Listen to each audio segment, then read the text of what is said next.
No, no, no, no, no, no, no! Wait! Just wait! Russo! I'm gonna watch you die!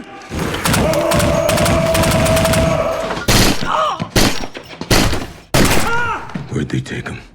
I don't know anything. Fair enough. The series begins with ex-Marine Frank Castle hunting down everyone involved in his family's death. The bikers, the cartels, the kitchen Irish, they're all gone. I got a family of my own. I don't. Oh, God.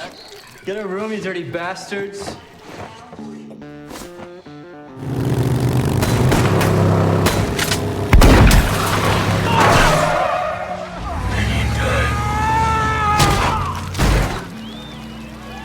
¡Pinche Punisher de mierda! ¡Sano y salvo en México! ¡Con eso viene a Juárez! ¡Aquí muere, cabrón! Último sobreviviente del cartel merece una recompensa.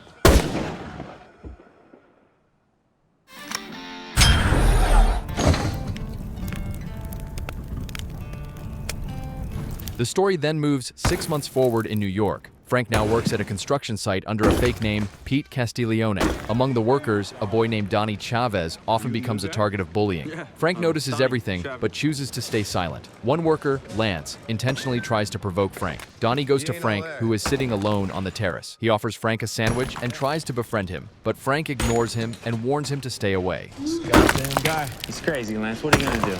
You know, if they don't ask you to work extra, they don't pay you for it, right? Type of thing.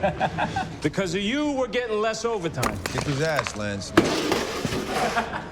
Shit. You don't want me for an enemy, man. I'm Donnie. That's why you come up here? My grandma makes the best sandwich. A man's gotta eat. One-man chain gang. You like that movie? I take one of those sandwiches, you start talking. Meanwhile, a war veteran support group is shown, led by a man named Curtis. He tries to help the people with their traumas. After the session ends, Frank meets Curtis privately. Their conversation reveals that Frank and Curtis served together in Afghanistan and have remained good friends since then. Curtis encourages Frank to live a normal, happy life. Anybody that had anything to do with what happened to Maria and the kids are dead. Hell, if you would have asked me, I would have helped you do it. I know that. Now, the only person you're punishing is yourself. Thank you for the coffee. One of the workers talks privately with his friend Paulie about his financial trouble. Paulie suggests to rob a poker game, and Lance agrees. Lance and Paulie think Frank might have overheard their robbery plan, so they start provoking him. Were you listening to us? Everywhere I turn, there you are, pissing me off. Where you going? Where you going? Oh, where you going? Oh, you want to do something with that hammer? That hammer's gonna find a new home up your ass.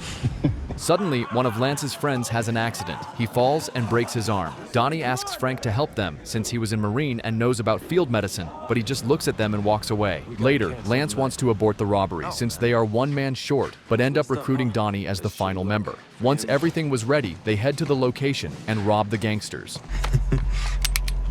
That's Boogaloo. Nobody move! Nobody! Or you get what he got! Bag the cash! You boys should leave while you can. Shut up, greaseball. You're all dead. Come on, let's go. Let's go! Hurry up! We don't get all day! We don't get shit! You really screwed this up, Donald. Move! Hey, sleepyhead. Hey. I'm gonna go get breakfast. Okay. No! Lance and Paulie decide that Donnie is now a risk because he dropped his ID at the robbery scene. They plan to eliminate Donnie to cover up their crime. Donnie begs for his life, promising to leave town, but they ignore him and beat him badly.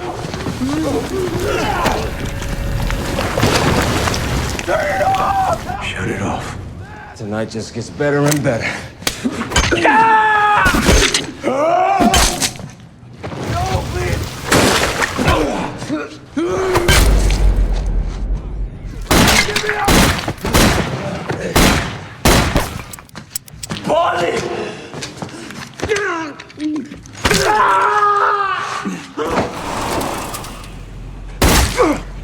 Take the money.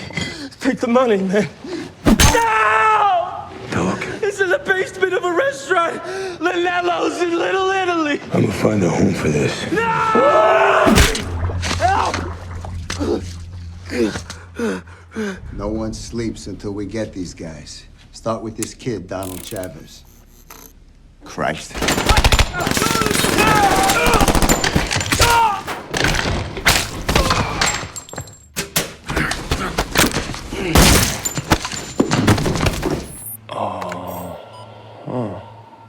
Welcome back, Frank. At Homeland Security's office, Agent Dinah Madani is introduced. She meets her new partner, Agent Sam Stein. Dinah is upset because she had been transferred from Afghanistan to New York as she was investigating the murder of a local police officer named Ahmad Zubair. Dinah reveals to Sam that Zubair was a member of the Afghan National Police and had discovered that some soldiers were secretly involved in heroin trafficking. American soldiers eliminated Zubair to cover up their drug trafficking. The U.S. government gave Ahmed Zubair our word, and it got him killed. A place like this, who knows what got him killed? But I will not stand for insubordinate, are we clear?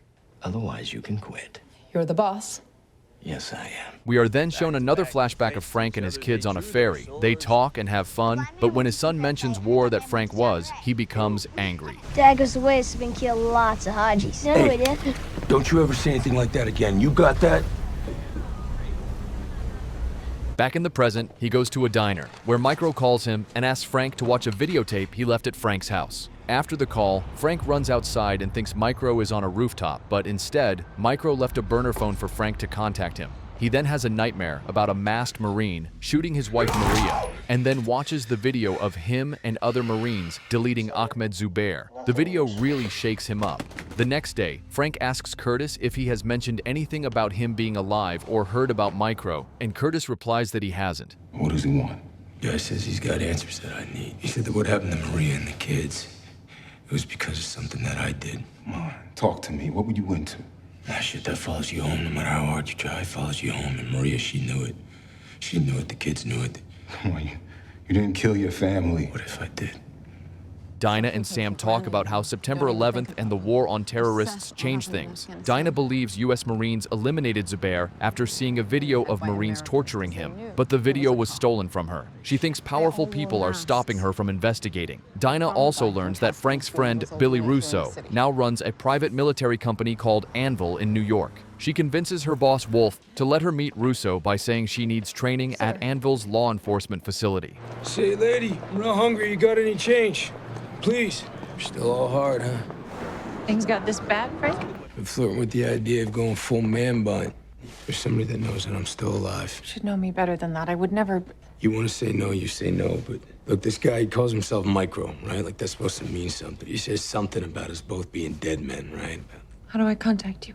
Later, Karen asks her boss, Mitchell Ellison, about Micro. He remembers a man who mentioned Micro selling government secrets and being eliminated. However, the story was not published because the source was not on record, and Wolf made him stop the story. Ellison offers Karen the article. Micro is at home, watching his family on cameras, while also keeping an eye out for Frank on surveillance. Dinah and Sam do a simulated hostage rescue at Anvil, where Sam accidentally eliminated a hostage. They meet Russo, who talks about government contracts with the DHS. Dinah tries to ask Russo about Kandahar, but Wolf stops her. Russo suggests they meet outside work to talk more. Frank meets Karen at a park bench. She gives him information about Micro, including his real name, David Lieberman, and his address. She says she will help, but only if Frank promises not to eliminate anyone. It's an unconfirmed story about an intelligence operative that got caught leaking covert information. Lieberman was shot and killed trying to escape arrest by Homeland Security.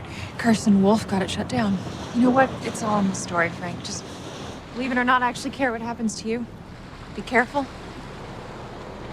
Frank fakes an accident by stepping in front of Sarah Lieberman's car to get inside her house. Sarah invites him inside to help with a cut on his head. Micro, worried about Frank being near his family, grabs a gun and drives over. Frank takes the chance to look around the house while asking for coffee. He connects with Sarah over their shared grief and offers to check the car for damage. Tell you what, I'll take off, all right? I'll just sit this coffee. No, it's okay, please, sorry. Finish your coffee. Sorry about your loss, Sarah. I lost my family. Not a day goes by, right? You wish things were different. Frank shaves his head in his apartment. He then puts on a ski mask and breaks into Wolf's house through the chimney. When Wolf returns, Frank surprises him and they have a fierce fight.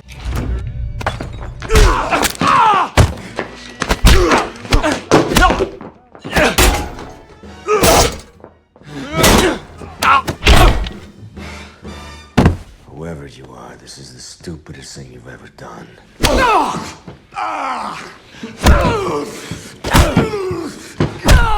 There's many ways to get the truth out of him. Look, Lieberman was a traitor. He was selling secrets. The way I see it, there's no way a guy like you kills a suspect in a case that big. No way.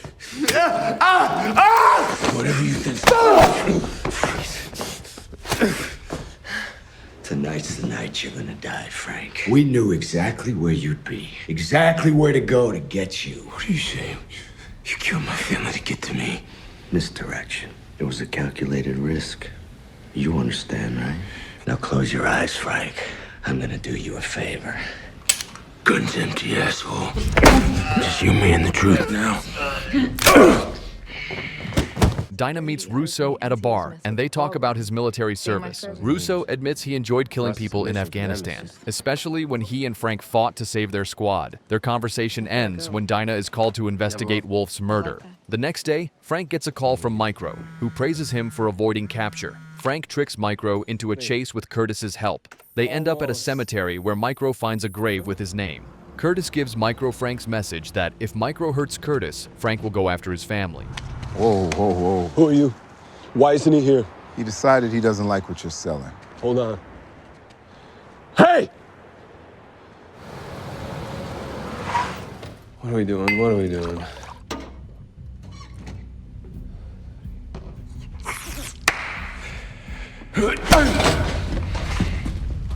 You're wondering if I'm some kind of a decoy to lure you out? I'm not.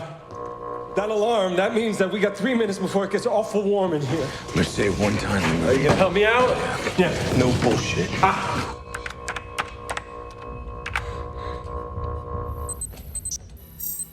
You don't know a goddamn thing. The same people that killed you killed me. All right. Micro tells Frank that he used to work for the NSA and found a video showing American soldiers eliminating Zubair. He decided to send the video to Dinah. Later, while driving with his family, agents led by Wolf surrounded their car. Stay in the car, no matter what happens. What are you doing? Hey, come back here. Come on now. Don't move! I'm not a criminal. I'm an NSA analyst. Sarah, go. David! Drop the weapon! Sarah! No! No!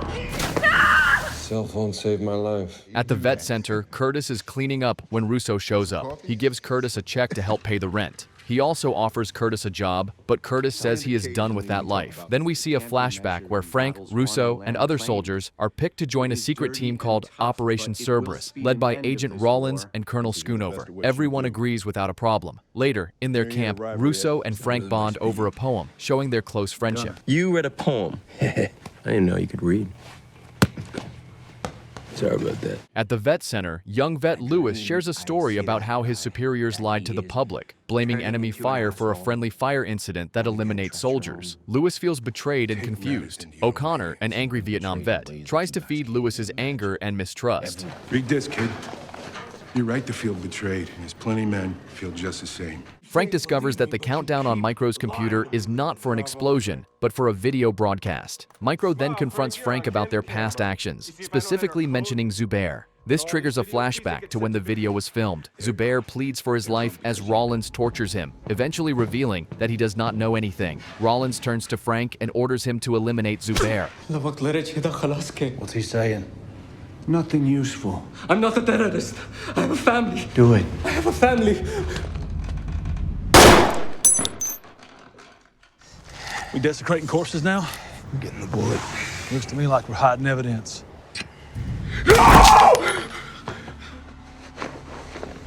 Micro tries to convince Frank to team up with him and trust him, but Frank is stubborn and refuses. Micro talks about how both he and Frank were betrayed by their country. The alarm goes off, and after typing in the code, Micro grabs a pen. The pen is actually a needle, and he uses it to stab Frank, knocking him out. Lewis wakes up from a nightmare at home and accidentally shoots at his dad. He misses, gets scared, apologizes, and runs off, showing how PTSD affects him. Meanwhile, at Micro's place, Frank wakes up with his gun in hand. Micro is calmly drinking coffee. Frank asks why Micro did not try to eliminate him. Micro explains again that they should be on the same side. You and me have both done things that we would like to take back, but we're not the bad guys here. They are. Right?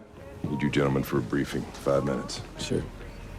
that we won't be able to land anywhere near the compound without alerting the enemy, so we're gonna land here. No air support? Sir, this looks like an ambush. I think this is a trap. I think it's a trap because it's exactly what I would do. I trust Frank's instincts, sir. And I trust hard-earned, thoroughly vetted intelligence. I think if we do this, men are gonna die. I pointed. Now you need to go shoot. If you get those mortars ranged in, they're gonna pound us into the goddamn ground. I'm going. And I'm coming with you. But you gotta stay here. You keep them safe. Cover!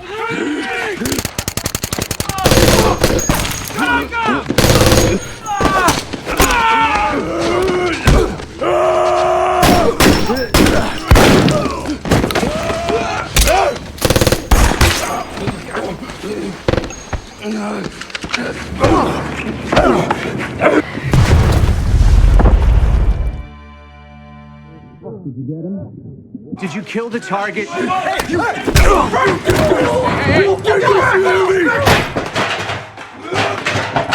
You don't like the way that it smells? Get out!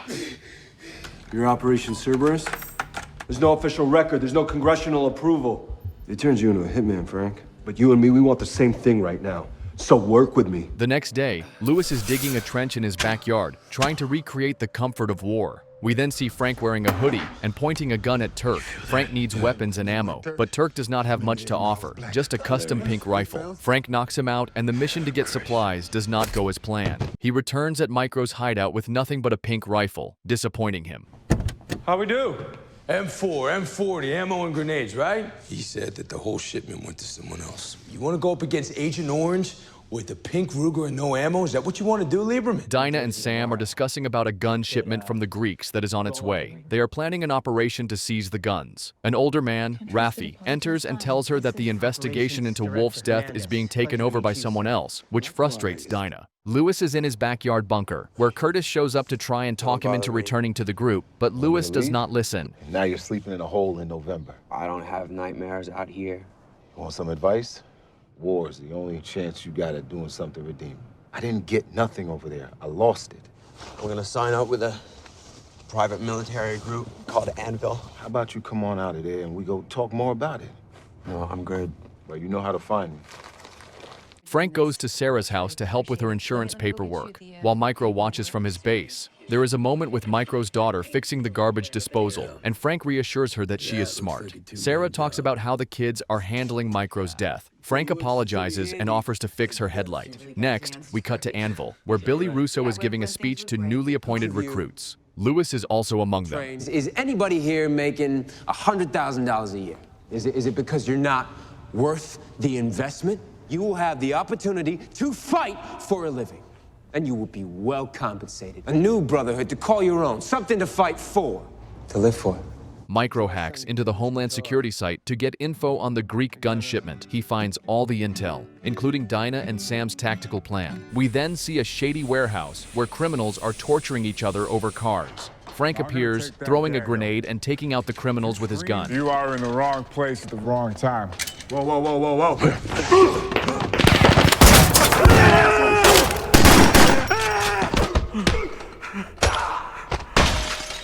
I don't know who you are, man. Just let me go. I didn't see. What, are you gonna puke? Not gonna. Hey, do not leave your DNA for the police, all right? Just... What about him? Not our problem. Frank leaves off with a beautiful Ferrari, while Micro goes off with a van, and together they get ready to stop the gun deal. Micro begins to feel nervous and says he can't do it, but Frank challenges him to stop being scared and to act. He gets frustrated, and Frank responds by saying that being angry is better than being afraid all the time. Dinah and her team are in the middle of the operation to seize the guns. Suddenly, music starts playing over their radios, messing things up. Frank jumps on top of a moving truck and takes control, driving the truck to a parking lot. Drop the guns, turn around! That's the second time the truck's passed there. It's a loop. Someone's feeling it's a goddamn loop. I don't understand. What do you mean? Just get there. It's being ripped off.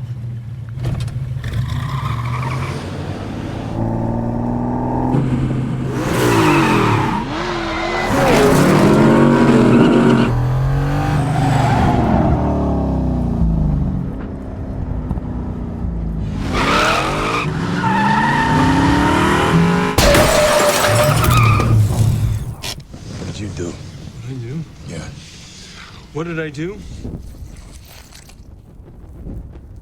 Be still.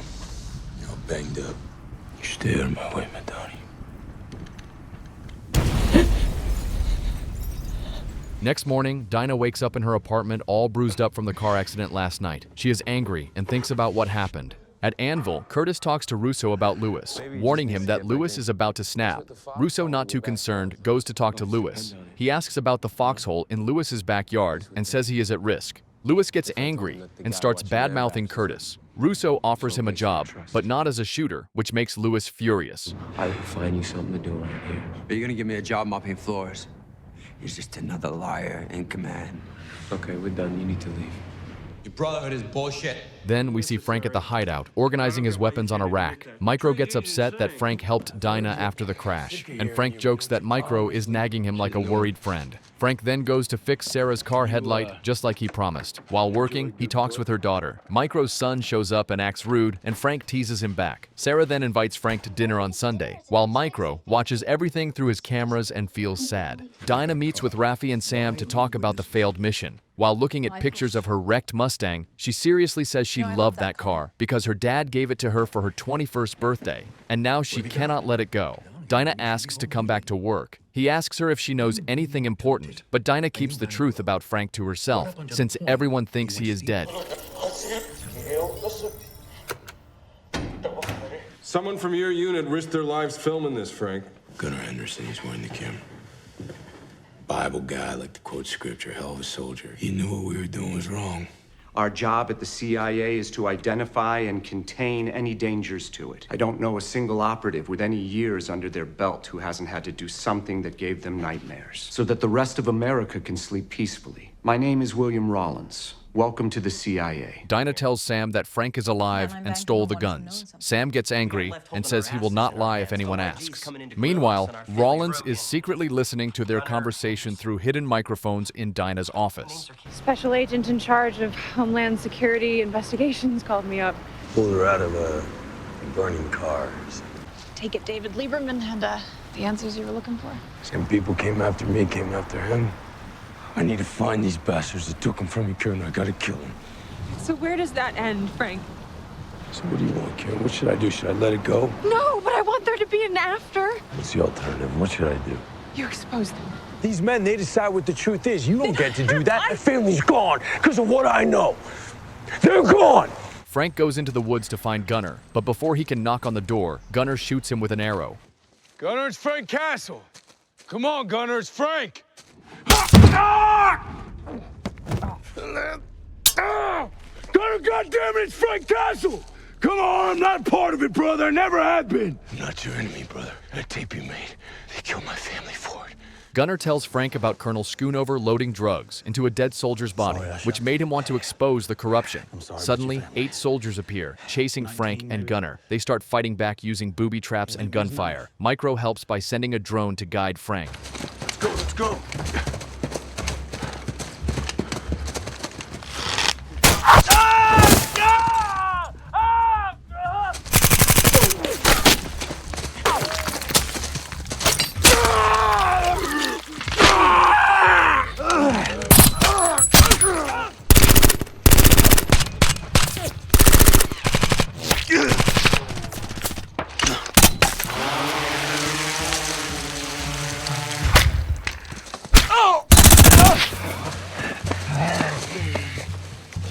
Okay, Frank, I'm assuming that you and your buddy are the two hiding behind the big tree, yeah? Now they're gonna come up behind you from either side of the tree.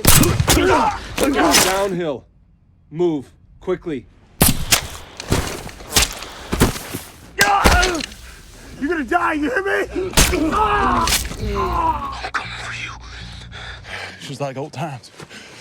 Micro's family waits for Frank to show up for Sunday dinner, unaware that he is injured and struggling to survive in the woods. Frank and Gunnar are both badly hurt, with Gunnar asking Frank to promise to bury him. Frank tries to find help, but collapses from his own injuries. Micro finds Frank, badly injured but alive, and helps him back to the van. Come on now, Frank. Everything's gonna be okay, all right? Fresh out of the oven. I'll help her eat this. No, Great. All right, good.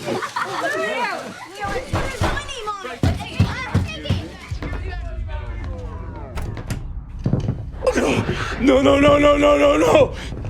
Wait! Just wait! Micro goes to get Curtis and tells him that Frank is dying. Curtis rushes to help because he used to be a medic. He helps remove the arrow from Frank's shoulder while Micro looks uncomfortable. Afterward, Curtis scolds Micro for involving Frank in this fight, making Micro feel guilty for bringing Frank into the danger. Russo and Dinah have a moment together, and after it is over, Russo finds a file on Frank. He gets upset that Dinah is still investigating Frank, believing Frank is dead. Dinah does not confirm anything, but Russo notes that they never found Frank's body and wonders about it. Why are you so intent on pissing on the memory of a dead man? That's not what this is. I'm not lying. I'm just not telling you anything. You know that they never found his body? Gotta go to work. Frank, I gotta get him. You gotta lay down. You gotta lay down. I gotta go back. I took care of it. What do you mean? I took care of it.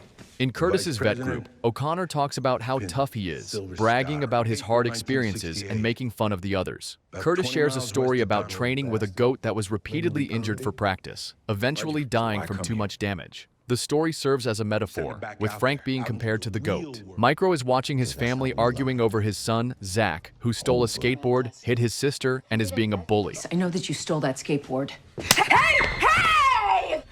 Are you a bully? Now, is that what this is? This family's full of snitches and traitors. It's like what we do here. Micro asks if they need to worry about Russo knowing Frank is alive, but Frank defends him as a friend. Lewis is handing out protest literature with O'Connor. They are supporting a man on trial for bringing a gun to class. When a cop approaches them, Lewis gets confrontational and argues he has rights. What can we do for you, officer? You can go home. Take us. We're not blocking the sidewalk or the entrance of a building. This is a city courthouse. You want to hang out here? I pay your salary. We all pay your salary. So protect and serve. Did you just reach for my gun? I didn't, and I have a witness.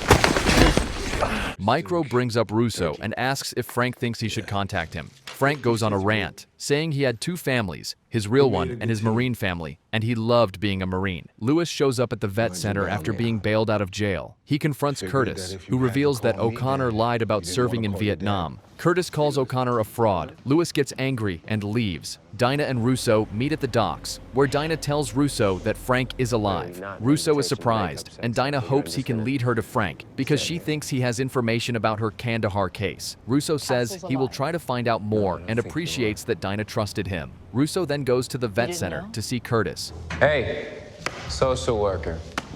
You seen Frank? What? Our dead friend. You seen him recently? I can't tell you how I found out, but I found out and now I gotta find him. I could get him out of here, man. Free and clear. Now is my chance to make things right. He said he wanted to help you. That he could help you. Meanwhile, Lewis confronts O'Connor at his place, accusing him of lying about being in Vietnam. Bet you want a beer. I can tell you some stories.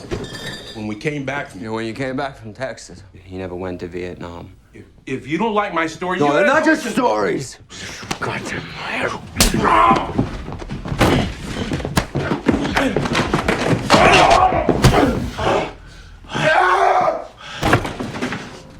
Back from the dead.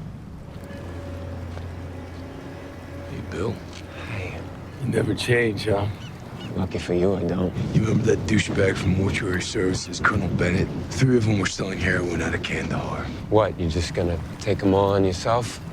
How's that going for you so far? You really think this is what Maria would have wanted for you? Let me get you out the city, Frankie. I got you. Frank shows up at Micro's house to apologize to his wife, Sarah, for missing dinner. Sarah talks about her tough family life, and Frank reassures her that things will get better. Meanwhile, Russo waits for Frank at the docks but gets frustrated and leaves. He gets in an SUV where Rollins is waiting, revealing that Russo is working with Rollins, and things are about to get intense. Lewis is cleaning blood off his hands after killing O'Connor. He then goes home, where his father asks about his shirt and does not notice the wound on Lewis' side. His dad tells him he loves him and offers some pills to help him sleep. Meanwhile, Frank is seen working out with a cinder block, while Micro is cooking a dinner. They plan an operation to interrogate General Bennett, who knows the true identity of Agent Orange, as Gunner had told Frank before he died. Frank is determined to find Rollins. The most important thing is that Bennett has to be where you say he is. 100%. Sooner we find him, sooner I get to put the guy down. I want to make sure you mean Agent Orange and not Colonel Bennett. Maybe this time I wait in the van, right? Send you in, seeing as how you know the plan so well. Russo visits Dinah's office, where she asks him for information on Frank, but he says he has nothing. However, we know he is secretly planning to double-cross Frank with Rollins. Russo tries to flirt with Dinah, but Sam enters, angry that she told Russo Frank is alive. Dinah has a realization that her office might be bugged and tells Sam. Rollins and Russo are at a fancy house, talking about how to deal with Frank. Rollins thinks Russo should have eliminated Frank when they met at the pier, but Russo reminds him of the time Frank attacked Rollins and gave him a serious eye injury. They argue and throw vague threats at each other. Bennett is having dinner with a woman and talking about how tough he is. Or fall back in it. Look at the mess you've made.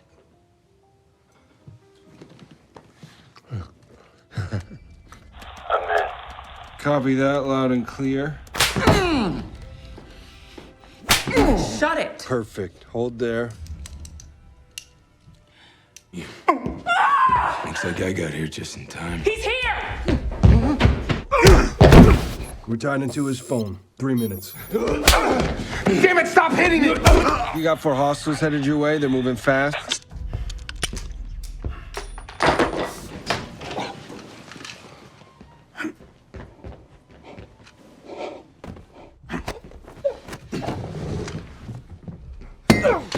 Almost done, Frank. We're close.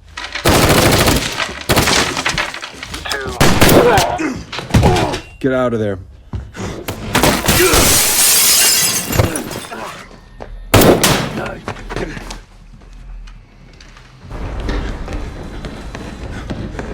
Hands up! Don't come any closer! Easy, kid. Kid, I am not your enemy here. I'm gonna go that way. You do what you gotta do. I said stop! Easy! No! Easy! Drive. Then we see Lewis is shopping for supplies and making a homemade pressure cooker bomb at home. Bennett talks to Rollins and Russo at the safe house, complaining about Frank. Rollins wants to know what Bennett told Frank and decides to help him start a new life with a new identity. Bennett agrees and leaves his phone with Russo. Meanwhile, Frank and Micro are on the move in the van. Micro talks about hoping to see his family again. Dinah and Sam discover a bug in her office and talk about their dating lives, with Sam saying Dinah sounds like Frank. She disagrees, saying she is about the law while Frank thinks he is above it. Meanwhile, Frank and Micro track Bennett's phone to a CIA safe house. What the hell kind of place is this? Relax. You all better come up with the goods fast, or I'm gonna die from looking at this wallpaper.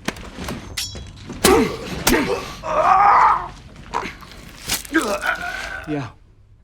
It's done. 1 badge. 2 badge.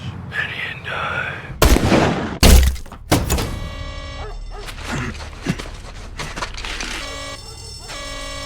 Micro is analyzing an image of Rollins from Frank's scope and confirms it is him, realizing Orange is at the top of the CIA chain. Micro worries because Orange has all the resources, but Frank is not concerned, pointing out that there is no sign anyone's after them. Suddenly, the cameras at Micro's family house go down, and Micro panics, asking Frank to check on them. CIA and the FBI, they're not coming after us. You're scared, David, and I get that, but think about how this Rollins prick feels. Let me get you something.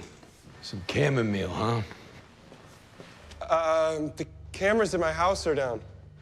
What's that? Hey, David, I just... You need to check on my family right now! All right. Hey. Jesus. I didn't mean to scare you.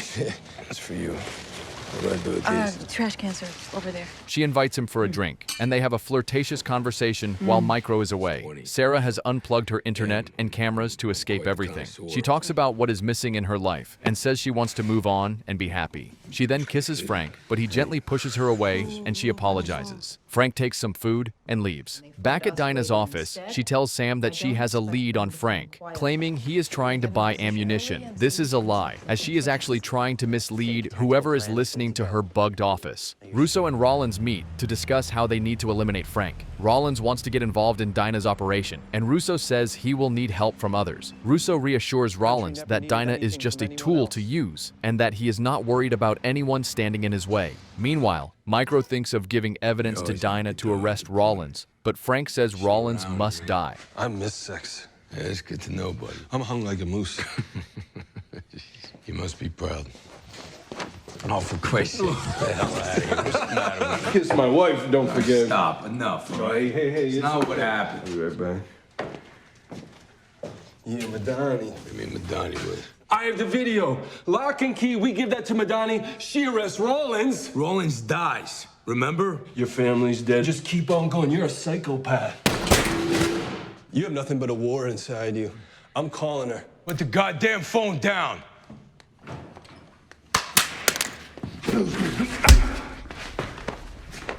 Russo meets with some struggling vets and offers them money for a dangerous mission to eliminate someone, promising to get them to a country where they cannot be arrested. Frank wakes up Micro and gives him food. Micro regrets his actions from the night before and asks Frank to forget everything except Dinah. Frank refuses. When Sarah calls, Frank talks about his commitment to Maria and says he does not want to be with anyone else. He listens to Sarah's message, where she says her son Zach is going to hurt someone. Frank visits Sarah's house, and she gives him a hunting knife she found in his backpack. He asks about her son Zach.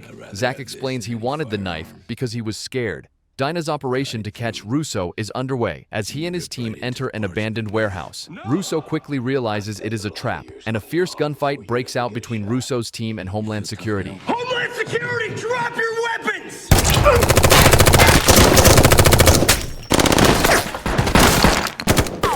Drop your weapons and get down on the ground!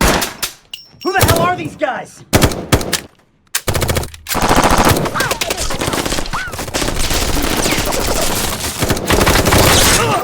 Druid's down!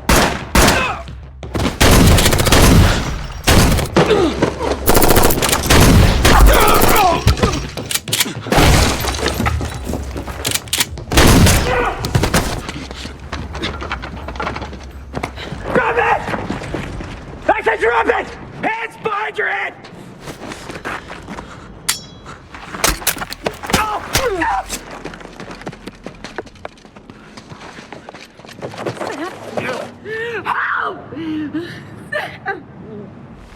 Attaboy. Why don't you go along, buddy? Get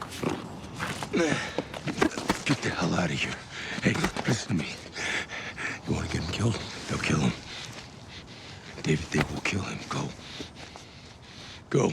Hey, what a catch. Attaboy.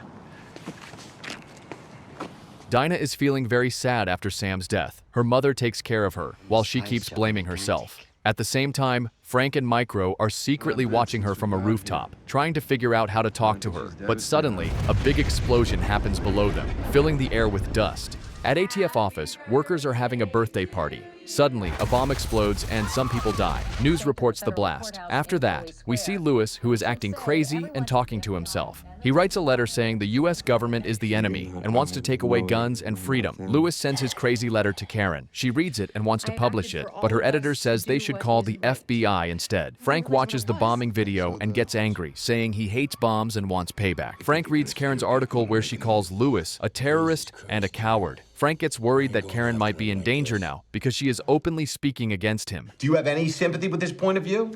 No, none.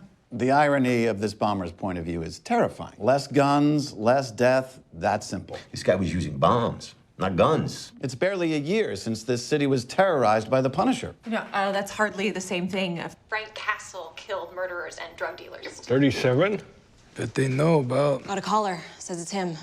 The bomber. Why did you say those things about me, Karen? Been taking our guns so we can't do anything about it? But awful things happen to people every day and they don't murder people because of it. The war is just beginning and you are all on the wrong side of it. Sic semper tyrannis. Curtis screwed that kid. He said that. He said sic semper tyrannis. Lewis, and he drives a kid. Could you find him on there? Listen, Frank, are you sure that this is the same guy? I'm goddamn sure. Just... What's the deal with you two? The deal is that nobody goes after her, okay? Not on my watch. So you want to go after this guy? Goddamn right. Something happens to her. Okay. Curtis calls Lewis after hearing him on the radio. He is worried and wants to find him. Curtis goes to O'Connor's place. When he gets there, he smells something bad through the mail slot and kicks the door open. He finds O'Connor's dead body wrapped in a shower curtain, and nearby, there are bomb-making materials. Lewis shows up, they fight, and Curtis almost wins. Shouldn't Curtis. I needed to come check on you. It's not too late to do the right thing. I am doing the right thing. I can't leave here without you, buddy. Can't leave here.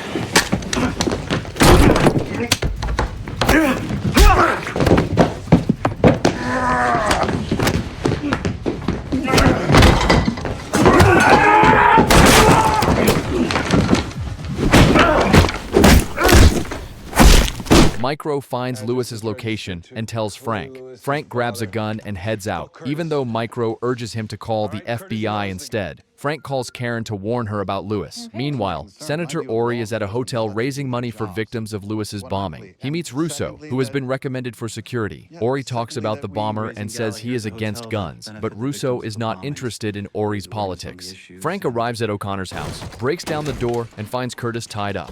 He tries to free Curtis, but does not know how to disarm the bomb. Curtis's phone rings, and it is Lewis, who is watching from a distance with his gun. Lewis tells Frank that they are doing the same thing by taking justice into their own hands, but Frank disagrees, saying he is not like Lewis. He fought his enemies face to face, while Lewis does not. Frank and Curtis try to figure out how to disarm the bomb. Lewis calls Frank again, saying he has called the cops, but insists they should work together. Frank tries to make a deal to save Curtis. Hear that? They're coming. Not as long as Hashtag Karen Page think they can write or say whatever it is they want. Now I'm gonna walk in there and I'm gonna cut one of those wires. Now what are you gonna do? You gonna kill me, kid? You wanna kill me? You wanna kill Curtis? Try the white wire. Come on. Shoot me.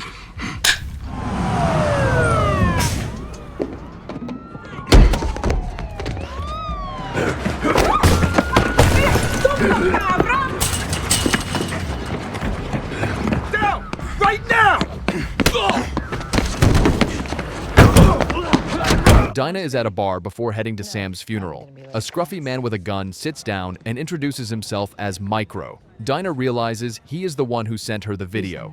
Micro wants to work with her and offers her the names of everyone involved in Kandahar, including Rollins. This makes Dinah's day. Things get even crazier when the news reports that Frank is alive. Frank watches the news and realizes the game is up. Shortly after, Lewis breaks into a man's apartment, eliminates him, and takes his clothes. Russo is in a hotel room, talking to Brett Mahoney about Lewis. Brett criticizes Russo's security, but he points out that Senator Ori is alive, though 4 of his men were eliminated protecting him. The scene shifts to 6 hours earlier, where Russo is talking to Senator Ori about security for his fundraising event. Russo gets a call from Frank. He warns Russo that Lewis is targeting Ori and will not let him speak. He tells Russo to get Ori out secretly and that he will handle Lewis. Karen is getting off the elevator, where Russo introduces himself. Then, we flash back to what happened earlier in the hotel room. They're about taking all guns away from certain people, Karen.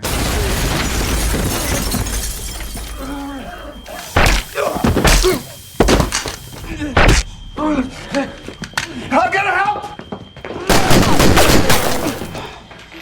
That's what he said? Or he told you that he went for help? Karen is being interrogated. She defends Frank, saying he was not a terrorist and was there to protect her and stop Lewis. She argues that Frank would not shoot a senator over a political opinion. Meanwhile, Lewis, disguised as an Anvil guard, sneaks past Dinah in the lobby and Russo on the stairs. He eliminates another guard, heads to Ori's floor, and gets ready to attack. Ori and Karen are debating, while Lewis prepares his bomb and gas mask to go after Ori.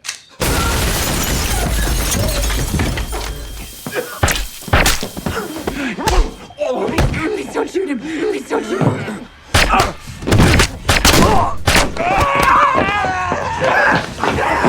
I got a bomb! I got a bomb! Just let her go. Stay back. You want her dead? Drop your weapons! Put your guns down!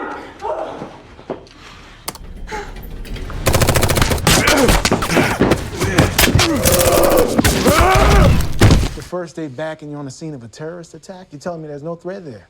I think you're having trouble with a narrative, Sergeant. Why don't we start with exactly what you were doing? We then flash back to Dinah arriving at her office, where Raffi returns her badge and Dinah admits she knew Frank was alive. She tells Raffi about her plan to draw out the bad guys, including Rollins being the one in charge. Dinah is in the hotel lobby when she runs into Russo. She wants to talk to him about the men who eliminated her team, who she believes worked for Russo. He denies it, claiming they have not worked for him in a long time. As alarms go off, Russo rushes off, but Dinah is determined and heads up the staircase where she meets Frank. She tells him to drop his weapon, but he refuses.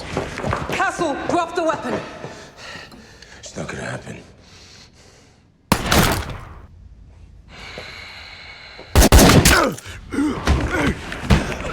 Drop the weapon! Castle, stay back.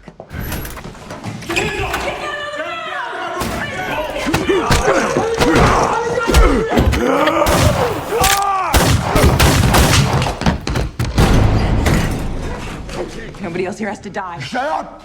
Okay. Wilson! I'm unarmed. Hey! I'm unarmed. Stay back. Maybe you and me, we are the same. When we were with Curtis, you told me to pull that white wire. You did the right thing, kid. You and me, we are the same. Right? We like to do the same thing over and over and over again. Do it now, Karen! Do it now! And then when you come out, you cut up. Frank, we gotta go. We gotta go now. Karen, get out of here. Go like a soldier.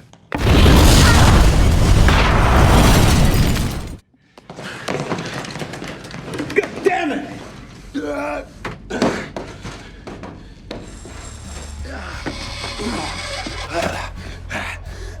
On the news, Billy calls Frank a monster, trying to make himself look good. Dinah watches the same news in her office. She is very angry because she knows Russo eliminated her partner and is now lying to the public. She throws her coffee mug at the TV in frustration. Frank comes back to the hideout. He looks very angry. He goes to the bathroom to fix his injuries. Micro comes in to help him, but Frank feels betrayed because Micro went to Dinah. He tells Micro that things have now changed. Micro's family is watching the news and finds out that their friend Pete is really a Frank Castle. They are shocked and confused. Russo meets with Dinah. She shows him crime scene photos and says he is a murderer. I'm going to share several crime scene photos with you. Why am I here, Dinah? Because you're a murderer.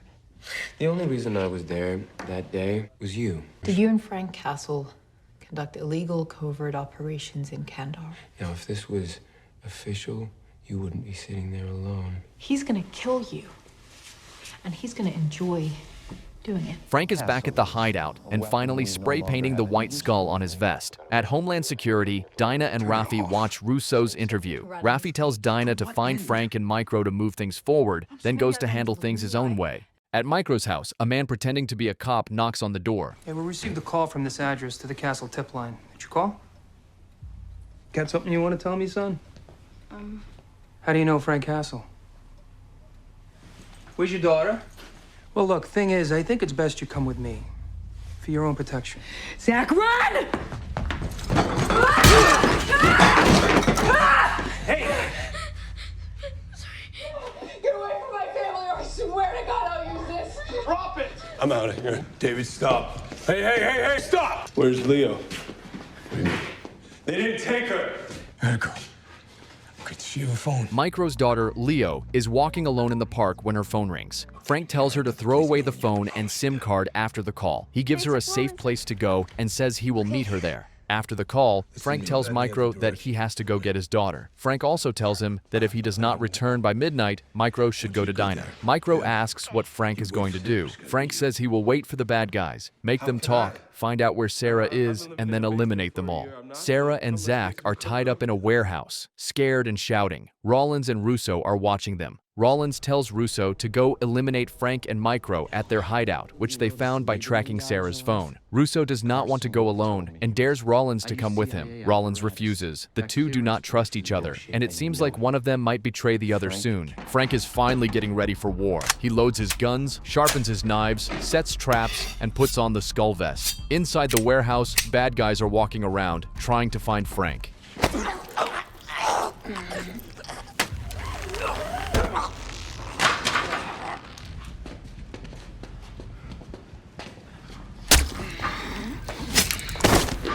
Yeah, we're in the power station. There's no one here. If they weren't there, how'd you find the place? The phone we tracked. It's a trap.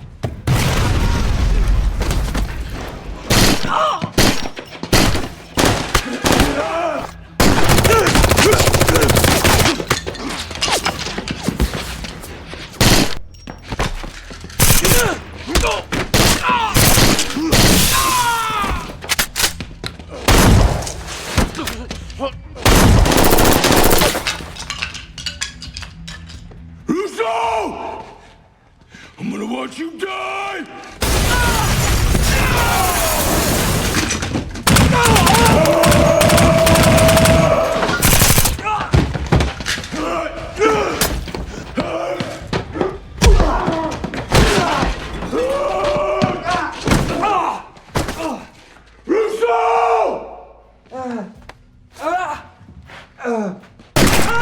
Where'd they take him?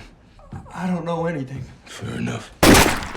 Someday worry sometime this is gonna come down to you and me. I'll catch up to you eventually. Frank says that everything is on the computers, and if Micro's family gets hurt, all the files will go public. Russo offers to trade Sarah and Zach for Frank and Micro. Frank agrees. Micro meets his daughter Leo. They sit in the van, talking. Suddenly, Dinah knocks on the window. Micro asks why she is there. Frank steps out of the shadows and says he called her. He talks to Leo, says she is brave, and tells her his real name is Frank Castle. He's a lot scarier than Pete. Yes, sweetheart. I guess he is. Russo arrives at the hideout. He sees the damage and watches the video of the Kandahar execution on the computer and becomes very shocked and confused. The next day, Frank is being questioned by Dinah. She wants to know about the events in Kandahar. He names all the people involved, like Orange and Russo, which makes things worse for them. Micro, who just reunited with his daughter, faces tough questions from her about why he disappeared and how his family dealt with his fake death. Micro promises to make things right. He then talks to Dinah on camera and tells her he won't answer her questions unless he is sure his wife and daughter will be safe. Dinah asks Frank about Zubair. Frank explains they were a squad and admits that he was the one who eliminated Zubair, not Russo. Dinah is shocked, and Frank says it ruined them all. Frank and Micro are waiting at the docks for the exchange to get Micro's family back. Frank promises to protect Micro's wife and son. A red van arrives, and Sarah and Zach are brought out. Dad! Dad! So it's real simple. You and Lieberman get in the van, start walking. Sounds good. Easy. You keep it together, David. Keep walking. Get in the van!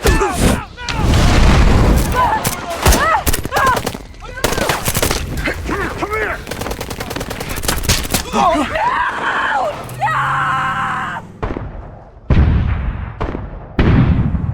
Welcome back. Nice place you got here. Russo tries to get information from Frank, but Frank refuses to cooperate. Russo tells him he has no choice but to die, and that Micro is dead, eliminated by Homeland. Frank confronts Russo about his involvement in the deaths of his family. Russo admits he knew about it, but denies being the one who pulled the trigger. Frank, full of anger and pain, threatens to eliminate Russo. Meanwhile, Micro is revealed to be alive and emerges from a body bag. He reunites with his family, who are overjoyed, but still shocked by his fake death. Back at the hideout, Russo demands the passwords from Frank, but Frank refuses. Rollins then enters, threatening to make things worse. He begins to beat Frank, but Frank takes it without reacting, retreating into thoughts of his wife, Maria, to endure the pain. Yeah, I was wondering when you were gonna show up. How about Morty Bennett? You think Morty Bennett trusted him? Billy and I have mutual interests, Frank.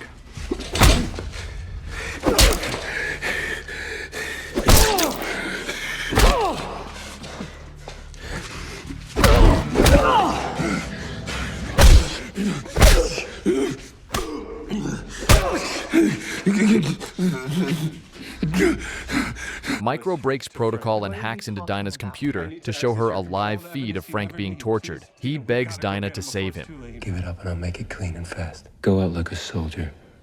It's gonna be you. I promise. It's a retinal scan up there, keystroke. My eye, my right hand. That's it.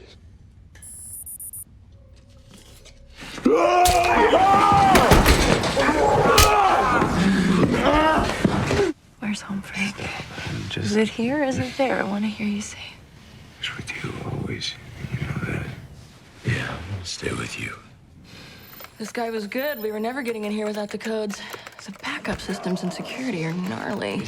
Oh, God!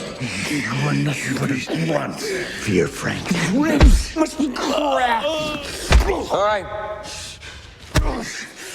You don't leave me, Frank. This doesn't serve me. Billy, don't get confused. Men like me make the plans. Men like you shed the blood. Because when it's all said and done, you're just a stupid grunt, too. It's time. You have to choose. Adrenaline. Oh, always gonna come down to you and me, Frank. Time for quid pro quo. Come home, Frank. Let's go home.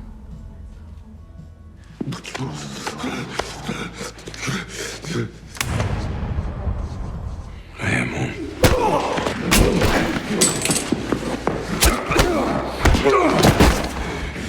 You're wrong. God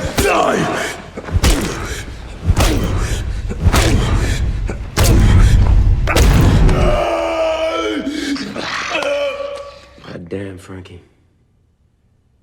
I love to watch you work. Frank, in pain, tells Russo that he has lost everything. Just then, Homeland agents storm in. Micro tells Frank to stay with him, his eyes wide open, and in his dream, he realizes Maria is no longer there. Frank is taken away, and his wounds are treated immediately. Russo, on the other hand, grabs money from a wall safe, and in that moment, Homeland agents arrive, but Russo takes them out one by one and escapes, blowing up the building as he leaves. Frank wakes up, still badly injured, and asks about Russo. Later, he is getting ready to leave, and Micro gives him money, telling him to get away and start fresh. But Frank refuses, saying he has to finish what he started. He thanks Dinah for saving him, and she warns him that if they meet again, she will either arrest him or eliminate him. Dinah later faces questioning at Homeland by Raffi and Marion. They want to know where Frank and Micro are. She tells them to arrest her or let her do her job. Curtis wakes up to find Russo in his house, armed and wanting to talk. Russo asks how long Curtis knew Frank was alive. Curtis explains he kept Frank's secret because Frank asked him to.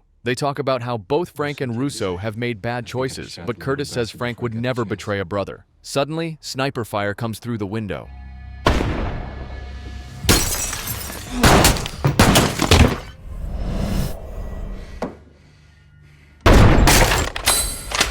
I'm taking this kind of personally. Yeah. Put him on. Shit, we know each other so well, we saw each other coming. Let him go, Bill. I'll let you walk out that door, I give you my word. As soon as I hear that magazine and cartridge eject from your rifle. Let's meet tonight. How about buy your painted ponies, Frankie? Frank has a flashback to when Russo was not just a teammate, but a close friend. We see Russo happily spending time with Frank's family, playing with the kids and joking around. In Central Park, Russo threatens some kids at a carnival stand and asks for their help. Dinah is writing her report on Frank but gets a text with a location, Central Park, where Frank's family was eliminated. She quickly leaves to head there, knowing the showdown between Frank and Russo is about to happen. Frank is moving through the trees, ready for a fight and wearing his iconic skull symbol. He approaches the painted ponies in Central Park, where he remembers his family from a happy time. However, the peaceful moment turns dark when he sees two teenagers tied up and bleeding. Russo calls Frank, telling him these kids will die because of him. Frank uses a grenade launcher to distract Russo and charges into fight.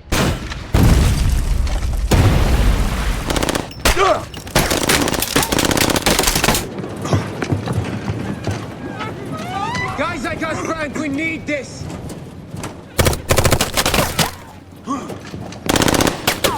We're the same. Oh, it's enough, Frank! You come out! Let him go. I never had anybody. Please, Lee.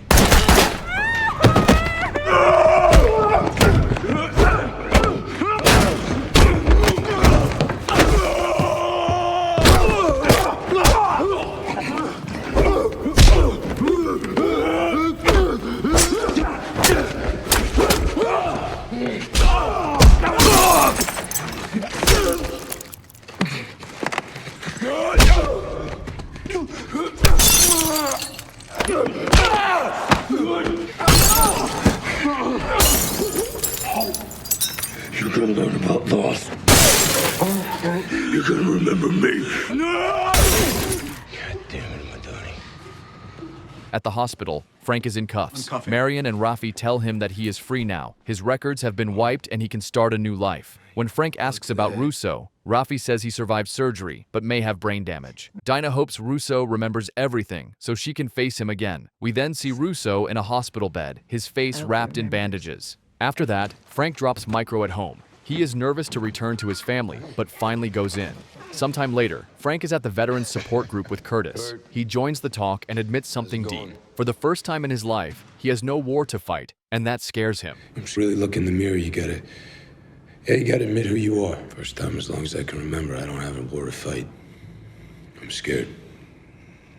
And this is where the season 1 ends. I hope you enjoyed my recap, and if you did, then be sure to check out the second season and the prequel of The Punisher on our channel. And as always, thank you very much for watching.